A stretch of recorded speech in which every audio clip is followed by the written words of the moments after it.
নমস্কার বন্ধুরা, আজকে দেখাবো আরেকটি সুন্দর রেসিপি প্রন কোকোনাট। প্রথমেই চিংড়ি মাছটাকে ভালো করে ধুয়ে নুন হলুদ মাখিয়ে ভেজে নিতে হবে। তারপরে সেই চিংড়ি মাছ ভাজা তেলেই আদা রসুন পেস্ট দিয়ে ভালো করে কষাতে হবে। তারপরে তার মধ্যে দিয়ে দিতে হবে সামান্য হলুদ এবং স্বাদ মতো নুন। রান্নাতে একটু কালার আনার জন্য দিয়ে দিতে হবে 1 চামচ কাশ্মীরি লঙ্কার গুঁড়ো। তারপরে ভালো করে কষাতে হবে।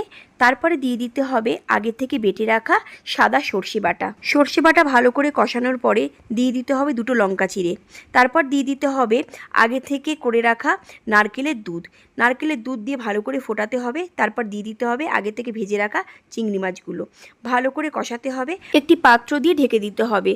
জলটি শুকিয়ে আসলে পরে তারপরে নামিয়ে পরিবেশন করুন। আজকের ভিডিওটা যদি ভালো লেগে থাকে তাহলে অবশ্যই লাইক করবেন, শেয়ার করবেন এবং সাবস্ক্রাইব করবেন। কমেন্টে জানাবেন যে আপনাদের ভিডিওটা কেমন লেগেছে। আজকের জন্য ভিডিওটা এখানেই শেষ করছি। দেখা হচ্ছে নেক্সট ভিডিওতে। ততক্ষণের জন্য টাটা।